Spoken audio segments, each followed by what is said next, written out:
The alarm screamed through the cargo bay just as Danny Martinez opened his stupid mouth. He stood frozen, wrench still in hand, staring at Commander Kira Voss as she spun around from the weapons console. Her silver combat suit caught the emergency lights, and Danny's brain chose that exact moment to malfunction. I mean, for a human, you've got the most perfectly engineered posterior muscle structure I've ever analyzed, he blurted, his face turning the color of a Martian sunset. The klaxons continued wailing. Red lights painted the metal walls in bloody strokes. Somewhere 3 decks above them, something had just punched through the hull of the Earthship Valiant. But Kira wasn't moving. She was staring at Danny with those ice-blue eyes that had intimidated enemy pilots across 6 star systems. "You picked now to say that?" she asked, her voice deadly calm.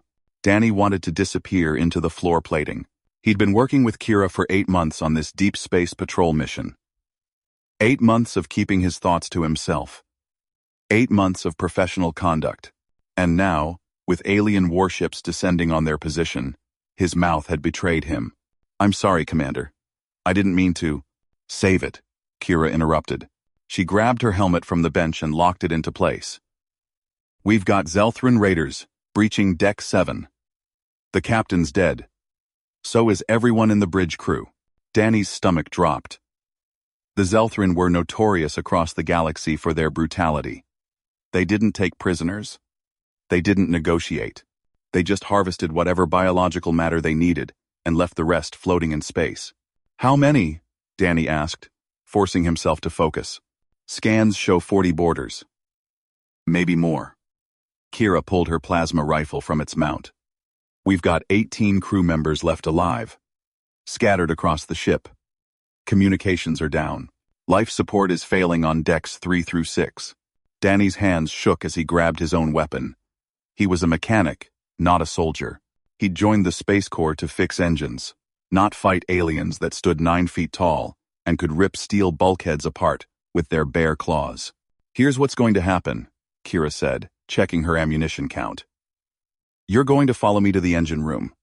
We're going to get the main reactor back online. Then we're going to vent every other deck into space and kill these things." "That's insane," Danny protested. "We'll kill our own people." "Our people are already dead," Kira replied flatly. She turned to face him fully, and Danny saw something terrifying in her expression. Not fear, not even anger. Just cold calculation. "Everyone on decks 3 through 7 is gone. The ones on decks 1 and 2 have maybe 10 minutes before the Zelthran find them. Our only chance is to get power to the weapons grid and blow their ship before they extract what they came for." "What did they come for?" Danny asked. Kira's jaw tightened. Before Danny could process that information, an explosion rocked the cargo bay. The far wall buckled inward, and a section of plating tore free. Through the gap, Danny saw something that made his blood freeze. A Zelthran warrior squeezed through the opening, its 4 arms ending in curved blades that gleamed like oil. Its face was a nightmare of mandibles and compound eyes. "Move!" Kira shouted. She fired 3 shots, each one striking the creature's torso. It stumbled, but didn't fall. Danny ran, his boots pounding against the deck as Kira laid down covering fire. They reached the emergency hatch just as 2 more Zelthran pushed through the breach. Kira slammed the hatch control, and the heavy door began to grind shut. One of the aliens lunged forward, its blade arm shooting through the narrowing gap. Kira ducked under the strike and put her rifle barrel against the creature's wrist. She pulled the trigger, and the limb dropped to the floor, still twitching. The hatch sealed with a hydraulic hiss. "Engine room," Kira gasped, already running down the corridor. Now, Danny followed Kira through the twisted maze of corridors, his mind still reeling from her revelation. Why would the Zelthran specifically want her? He'd read the reports about their raids. They harvested biological samples, sometimes entire crews, for their genetic experiments. But targeted extraction? That was new. They descended 2 levels using the emergency ladders, bypassing the elevators that had lost power. The ship groaned around them, metal stress singing through the bulkheads. Danny could smell smoke and something else. Something organic and wrong that made his stomach churn. "Contact, left side," Kira barked. Danny spun and saw a Zelthrin emerging from a side passage. This one was smaller, maybe only 7 feet tall, but faster. It moved like liquid shadow, closing the distance before Danny could even raise his weapon. Kira was faster. She dropped to one knee and fired a burst that caught the creature in its leg joints. It crashed down, shrieking in a frequency that made Danny's teeth ache. Kira didn't give it a chance to recover. She put 2 rounds through its head and kept moving. "You're going to explain why they want you," Danny said between breaths as they ran. "Later. Engine room first." They reached the main engineering deck and found the massive doors sealed tight. Kira swiped her command code on the panel, but nothing happened. "Emergency lockdown," she muttered. Someone activated it from inside. "That means survivors," Danny said hopefully. Kira pounded on the door with the butt of her rifle. Silence. Then a voice crackled through the door's speaker, thin and terrified. "Commander? Is that really you?" "Peters, open this door right now," Kira ordered. "I can't, ma'am. The Zelthrin. They're everywhere. If I open it, they'll get in." Danny recognized the voice now. Lieutenant Gary Peters, a young officer fresh out of the academy. Good kid, but green. Too green for this nightmare. "Peters, listen to me," Kira said, her voice softening slightly. "Those things are after me, not you. If you don't open this door, they'll cut through it anyway. At least give us a chance to fight them off together." A long pause. Then the locks disengaged with a heavy thunk. The door slid open, revealing Peters standing alone in the engine room, his uniform torn and blood-stained. But it wasn't his blood. Behind him, Danny could see 3 bodies. The rest of the engineering crew, torn apart. "They came through the ventilation shaft," Peters said, his voice hollow. "I was the only one who made it to the weapons locker." Kira moved past him, her eyes scanning the massive reactor core that dominated the center of the room. Warning lights flashed across multiple consoles, indicating cascade failures in a dozen systems. "Danny, I need you on that console," she said, pointing to the main engineering station. "Get me a damage report. Full diagnostic." Danny's fingers flew across the controls, calling up system after system. What he saw made his mouth go dry. "Commander, the main reactor is offline. Backup generators are failing. We've got maybe 20 minutes before life support completely crashes. Can you restart the reactor?" Danny pulled up the startup sequence protocols. His eyes widened as he saw the problem. "The coolant system is completely fried. If I restart the reactor without coolant, we'll have a meltdown. We'll vaporize half the ship. And if you don't restart it, we all die anyway," Kira replied. "Plus everyone on Earth when the Zelthrin finish what they started here." "What are you talking about?" Peters asked. "What's special about Earth?" "The Zelthrin raid colonies all the time." Kira was silent for a moment, her hand resting on her sidearm. When she spoke, her voice was quiet, almost vulnerable. "Because I'm not human." Danny's hands froze over the console. Peters took a step backward, his rifle coming up slightly. "What?" Danny whispered. Kira reached up and touched a spot behind her right ear.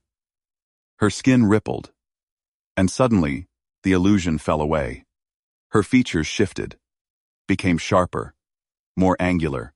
Her eyes changed from blue to a golden amber color that seemed to glow in the emergency lighting. Strange markings appeared on her skin, flowing patterns that looked almost like circuitry. "I'm Viridian," she said. "The last of my kind." Danny's brain struggled to process what he was seeing. The Viridians were a myth, a story told in academy classes about a race so advanced they'd supposedly ascended beyond physical form. But here was Kira, solid and real and definitely physical. "The Zelthrin destroyed my homeworld 6 years ago," Kira continued. They harvested my entire species for our genetic code. We had the ability to interface directly with technology, to merge our consciousness with machines. The Zelthrin want that ability. They've been hunting the survivors ever since. But why infiltrate Earth's military? Peters demanded. Because Earth is next, Kira said simply. The Zelthrin have been preparing for an invasion for years. They needed to study human military capabilities, learn your tactics, your weapons. So I volunteered to embed myself in your ranks, to learn everything I could. So when the invasion came, I could help you fight back. Danny felt like the floor had dropped out from under him. 8 months. He'd worked beside her for 8 months, never suspecting, never guessing. And now she stood there, alien and familiar at the same time, while their ship died around them. How do we know you're telling the truth? Peters asked. How do we know you're not working with them?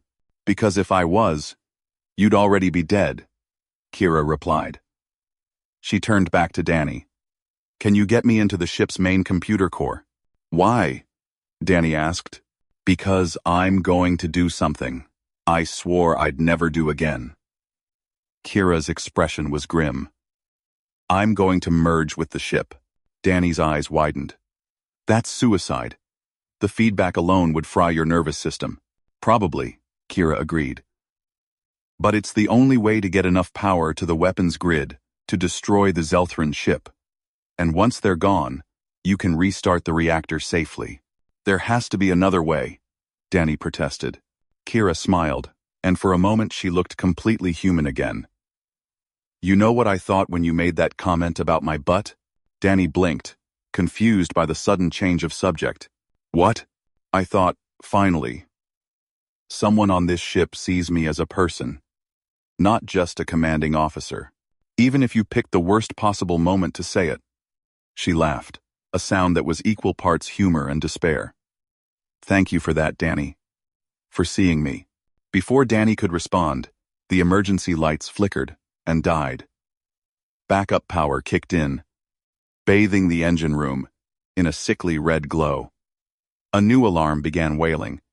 This one deeper, more urgent. Hull breach on this deck, Peters said, checking his handheld scanner. Section C. That's 2 corridors over. They're coming, Kira said.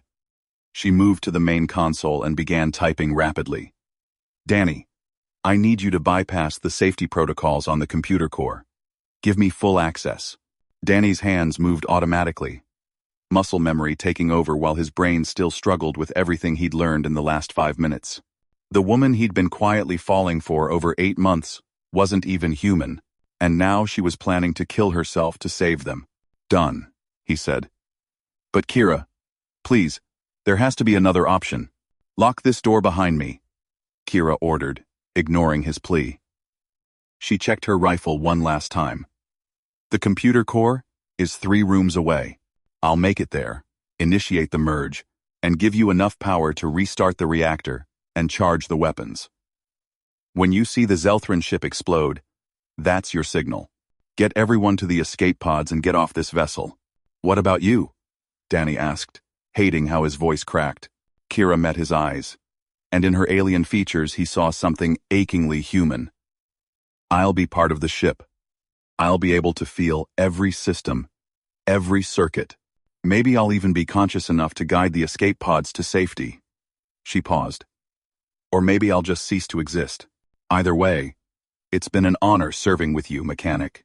She turned toward the door, but Danny grabbed her arm. Wait, what you said before, about the Zelthrin coming to Earth. How much time do we have? Their invasion fleet is gathering at the edge of your solar system, Kira replied. Maybe 3 months. Maybe less. That's why I was on this patrol route. I was looking for their staging point. Did you find it? Peters interjected. Yes. It's why they attacked us today. They knew I'd discovered their location. Kira pulled a data chip from her belt. This has everything. Coordinates, fleet composition, battle plans. Get it to Earth Command. It's humanity's only chance. She pressed the chip into Danny's palm. Her fingers were warm, her touch gentle. For a moment, They just stood there. Two people from different worlds, connected by something neither of them fully understood. "For what it's worth," Danny said quietly, "I meant what I said. You're beautiful. All of you. Human-looking or not." Kira's golden eyes softened. "And for what it's worth, I was planning to ask you out when we got back to Earth. There's a coffee shop near the spaceport that supposedly has the best chocolate cake in the system." "I know the place," Danny replied. "The Blue Comet. That's the one." The moment shattered as something massive slammed into the outer door. The metal buckled, claw marks appearing in the reinforced steel. "Go!" Peters shouted, raising his rifle toward the door.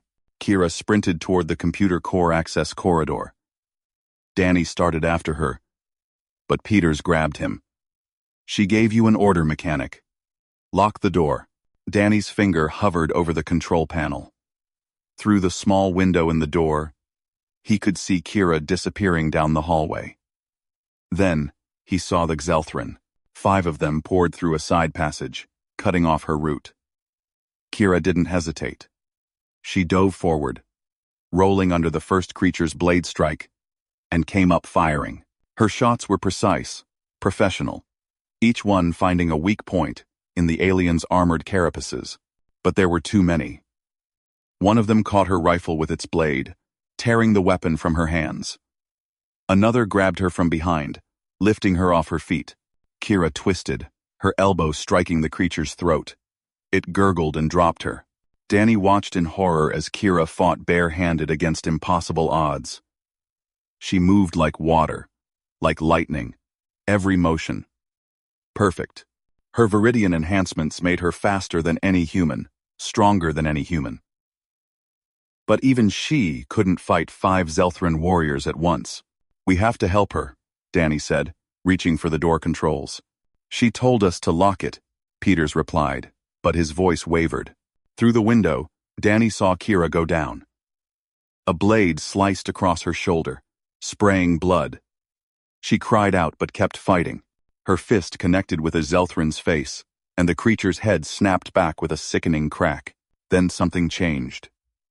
Kira's skin began to glow, the circuit-like patterns across her body blazing with golden light. She threw her head back and screamed, and the sound wasn't human at all. It was digital, mechanical, a signal broadcast across every frequency. The lights in the corridor began to flicker. Then they started to explode.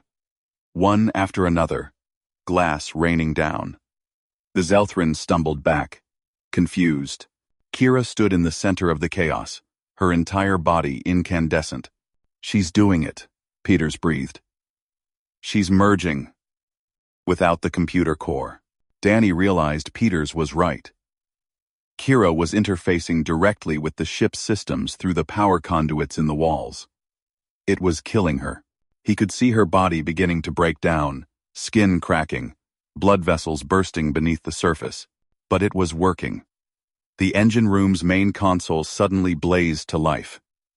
System after system came online, power flooding through circuits that had been dead moments before. The reactor core began to hum, its startup sequence initiating automatically. "Danny, the weapons grid!" Peter shouted. "She's giving us targeting control." Danny tore his eyes away from Kira and sprinted to the weapons console. His fingers danced across the controls, bringing up the external cameras.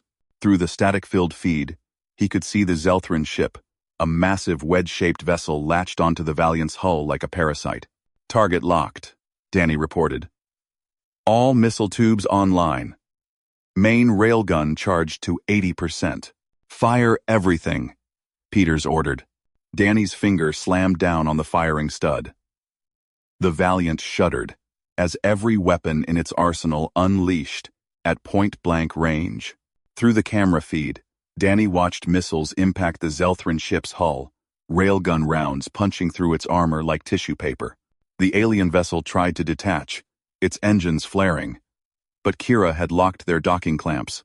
Trapped, the Xelthrin ship absorbed the full fury of the Valiant's broadside. Then it exploded. The shockwave hit the Valiant like a hammer. Danny was thrown across the room, slamming into a bulkhead. Alarms screamed. Emergency systems kicked in, force fields activating to seal hull breaches. Through it all, Danny could feel Kira's presence in the ship's systems, guiding them, protecting them. When the shaking finally stopped, Danny picked himself up and ran to the door. The window showed an empty corridor. The Zelthrin were gone, either blown into space or vaporized in the explosion. And Kira was gone too. Danny slapped the door control, and the lock disengaged. He stumbled into the corridor. Peters close behind him. The air smelled like ozone and burned metal. Emergency lights cast everything in shades of red and shadow. "Kira!" Danny shouted. His voice echoed off the walls, swallowed by the damaged ship's groaning structure. No response. They found her 20 meters down the corridor, collapsed against a bulkhead. Her human disguise was completely gone now. The viridian markings covered her entire body, still glowing faintly, like dying embers. Blood leaked from her nose, her ears, the corners of her eyes. Danny dropped to his knees beside her. "Kira? Can you hear me?" Her golden eyes fluttered open. They struggled to focus on his face. "Yes. The Zelthrin ship is destroyed. You saved us." Danny pulled off his jacket and pressed it against the wound on her shoulder. "Peters, get a medical kit. Now." But Kira reached up and caught his hand. "Don't. It's too late. No. We can fix this. We can get you to a medical bay. Put you in stasis." "Danny."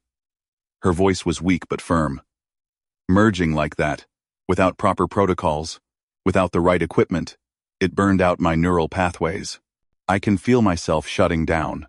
System by system." Tears blurred Danny's vision. "This isn't fair. You just saved everyone on this ship. You saved Earth." "Not yet," Kira replied. She squeezed his hand with what little strength she had left. "The data chip. You have to get it to Earth Command. Make them understand the Zelthrin are coming.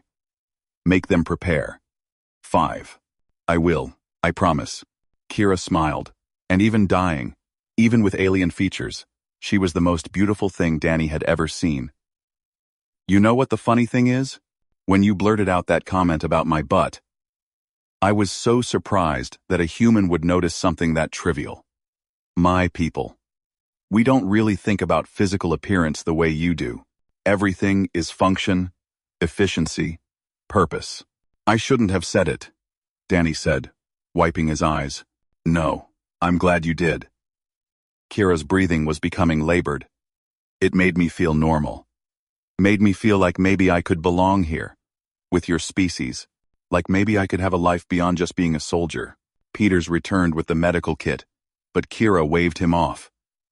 "Save it for the others." "I'm beyond medical help. There are others alive?" Danny asked. 7 crew members, scattered across decks 1 and 2. "The ship's damage control systems are holding, but you need to get everyone to the escape pods within the hour. The reactor is stable for now, but I can't guarantee how long the repairs will last." "How do you know all that?" Peters asked. Kira tapped her temple, and Danny noticed that the glowing marks on her skin were fading. "I'm still partially connected to the ship, but the connection is breaking down. Another few minutes, and I'll be completely cut off." A thought struck Danny. "Wait. If you're connected to the ship, can you transfer your consciousness into the computer core? Like, permanently? Keep yourself alive in the system?" Kira's eyes widened slightly. I don't know. Maybe. But even if I could, what kind of existence would that be? Trapped in a damaged ship's computer, unable to feel, to touch, to experience anything beyond data streams. "It would be existence," Danny said fiercely. "It would mean you're alive. We can figure out the rest later. Maybe find a way to build you a new body, or transfer you to a more advanced system. But first, you have to survive." Kira looked at Peters. "What do you think, Lieutenant?" Peters knelt down beside them.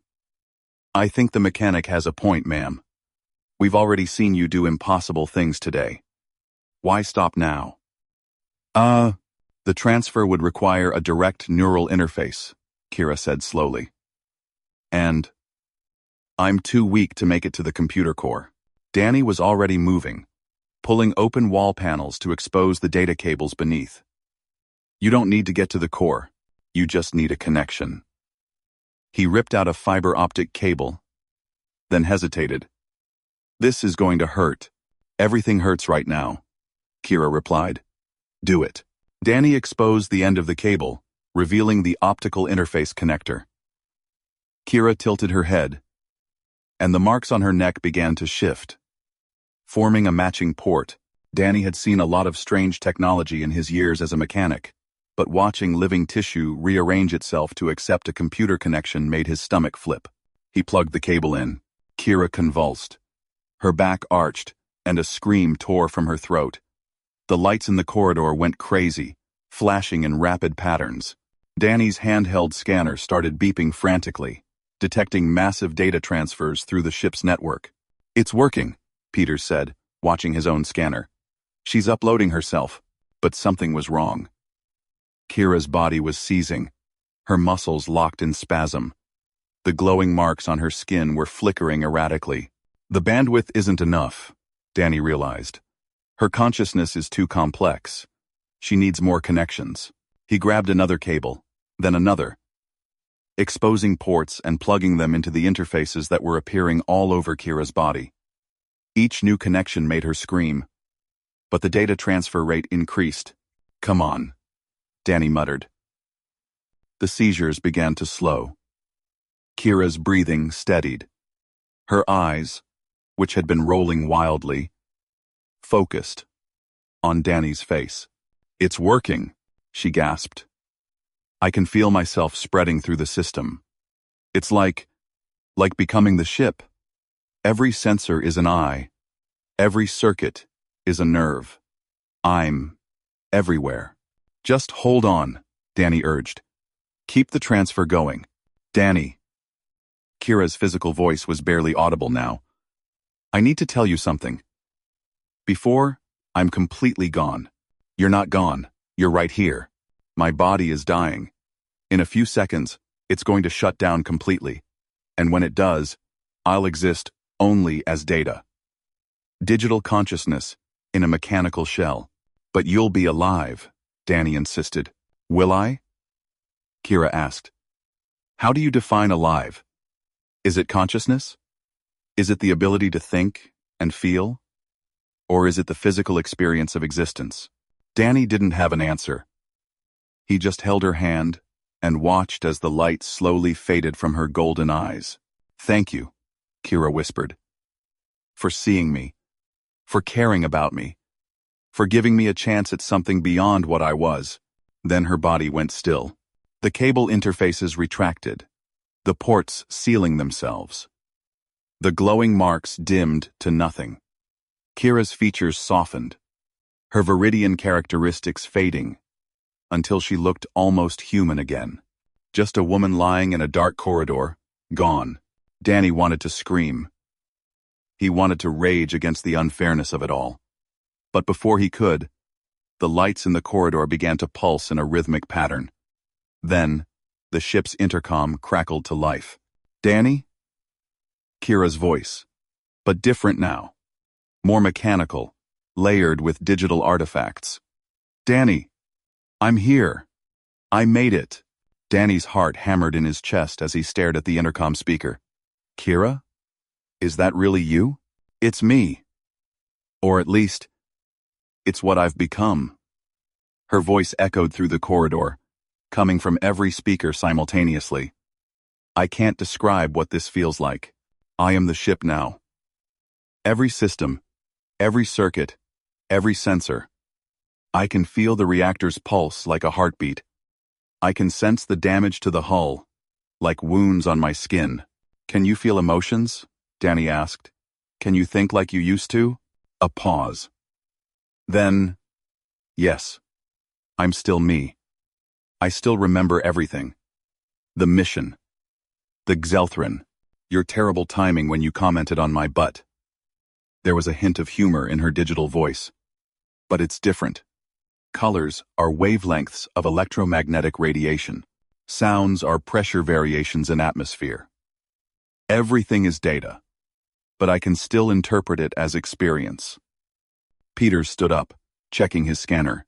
Commander, we're reading power fluctuations in multiple systems. Are you stable? Working on it, Lieutenant. Give me a moment to fully integrate with the ship's systems. The lights steadied, and the ambient hum of the engines became more regular. There, that's better. I've rerouted power around the damaged sections and reinforced the hull integrity fields. We're no longer in immediate danger of structural collapse. What about the other survivors? Danny asked, forcing himself to focus on the mission despite his turmoil. I'm reading life signs on decks 1 and 2. 6 crew members total, not 7 like I thought earlier. I'm sealing off the damaged sections and routing them to the nearest escape pod bay. Kira's voice softened. Danny, I need you to do something for me. Anything. Take my body to the medical bay. Put it in one of the stasis pods. Danny looked down at Kira's still form. Why? You're not in there anymore. I know. But it's still my body. And maybe, someday, if we survive this, if Earth survives, someone might figure out how to clone viridian tissue. Maybe I could have a physical form again. A pause. Or maybe I'm just not ready to let go completely. Danny gently lifted Kira's body. She weighed almost nothing, as if the life leaving her had taken her mass with it. Peters helped him carry her to the medical bay, where they carefully placed her in a stasis pod.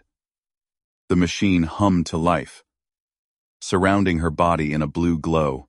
Thank you, Kira said through the medical bay's speakers. Now, we need to focus on getting off this ship and getting that data to Earth. Danny pulled out the chip Kira had given him earlier. This contains everything about the Zelthran invasion plans, everything I could gather in 8 months of surveillance, fleet positions, weapon capabilities, strategic objectives. Earth Command will need months to mobilize a proper defense, and we're almost out of time. Then, let's get moving, Peters said. Where are the nearest escape pods? Gone. Deck 2, Bay 3. I'm bringing the other survivors there now. Kira's voice took on an urgent tone. But there's a problem. The Valiant is severely damaged. Even with my control, life support will fail completely in approximately 45 minutes. And the escape pods only have basic navigation systems. In this region of space, without a proper beacon, rescue could take weeks. Danny was already moving toward the escape pod bay, his mind racing through calculations. What if we don't use the escape pods for rescue? What if we use them to get the data back to Earth? That's a one-way trip, Kira said. The pods don't have enough range to reach Earth from here. 1. But they could reach the Mars orbital station. Danny countered. It's only 3 days away, at maximum burn. From there, we can get the data to Earth Command, within hours. Peters nodded. And once the data is delivered, they can send a proper rescue ship for us. You're assuming we survive long enough for rescue to arrive, Kira pointed out. The Valiant will be a dead ship in less than an hour. Danny reached the escape pod bay to find 5 crew members already there. He recognized a few faces. Lisa Chen from Communications, Marcus Webb from Navigation, 2 engineers named Kelly and Rodriguez, and a medical officer called Dr. Hammond. They all looked shell-shocked, their uniforms torn and blood-stained. Is it true? Lisa asked. Is Commander Voss really inside the ship's computer? Before Danny could answer, Kira's voice filled the bay. It's true, Chen. And I need all of you to listen carefully. We have approximately 40 minutes to evacuate this vessel. I'm going to load all of you into escape pods and set a course for Mars Station. What about you, Commander? Marcus asked. I'm staying with the ship. No, Danny interjected. We can transfer you to the escape pod's computer. It'll be cramped, but the escape pods don't have the processing power to contain my consciousness, Kira explained. If I try to transfer, I'll fragment. Parts of me will be lost. Then we upload you to the Mars station systems when we arrive, Danny insisted. By the time you reach Mars, I'll have less than 12 hours of functional existence left in the Valiant's systems. The damage is too severe. I'm degrading, Danny. Slowly but steadily. The bay fell silent, except for the hum of machinery. Danny felt something break inside his chest. They'd saved her only to lose her again. This time, permanently. There has to be a way, he said quietly. There is, Kira replied. But you're not going to like it. Tell me. I can transfer a compressed copy of myself, like a backup file, to the data chip you're carrying. It won't be complete. It'll be more like an echo of who I am, but it would contain enough of my consciousness to potentially be reconstructed later, given the right technology. Do it, Danny said immediately. Danny, you need to understand what this means. The copy won't be me. It'll be a version of me. One that stops developing at this moment. Meanwhile, I'll continue to exist here, in the ship, for the next few hours until the systems fail completely. We'll diverge. Become different entities. I don't care, Danny said fiercely. I care about giving you a chance. Any chance. Through the speakers, Danny heard something that sounded almost like a digital sigh. All right. Initiating transfer now. Peters, plug the data chip into the engineering console. Peters did as instructed. For several seconds, the console's screen filled with cascading code, moving too fast for human eyes to follow. Then, it stopped. Transfer complete, Kira announced. The chip now contains both the Zelthran invasion data and a compressed copy of my consciousness. Get it to Earth Command. Make them understand what's coming. Everyone into the pods, Danny ordered. Kira, set the navigation for Mars Station. Maximum burn. The crew began loading into the escape pods, 2 or 3 per pod depending on the design. Danny moved toward the last available pod. But Peters grabbed his arm. Martinez, you should know something, the lieutenant said quietly. The commander. She talked about you. Before all this happened, she told me she thought you were the only person on the ship who saw her as more than just a rank. Danny managed a weak smile. She told you that? Yeah. She was planning to ask you out when we got back to Earth. Some coffee shop near the spaceport. The Blue Comet, Danny replied. I know. The bay suddenly resonated with Kira's voice, strong and clear despite its digital nature. All pods are prepped and ready for launch. Danny, you need to get in now. Danny stepped into the final escape pod, but he didn't close the hatch yet. Kira, I need you to know something. I'm listening. When you asked me what I thought, back in the cargo bay, I didn't just mean your physical appearance. I meant all of you. The way you commanded with confidence, but never cruelty. The way you remembered everyone's birthday. The way you'd stay up late helping the new recruits adjust to deep space duty. His voice cracked. You're an amazing person. Kira. Voss. Kursla. Bodiada. Kurslesla. Kurslesla. Viridian, or human, or digital ghost. It doesn't matter. You're amazing. Danny. Kira's voice was soft, warm despite its mechanical undertones.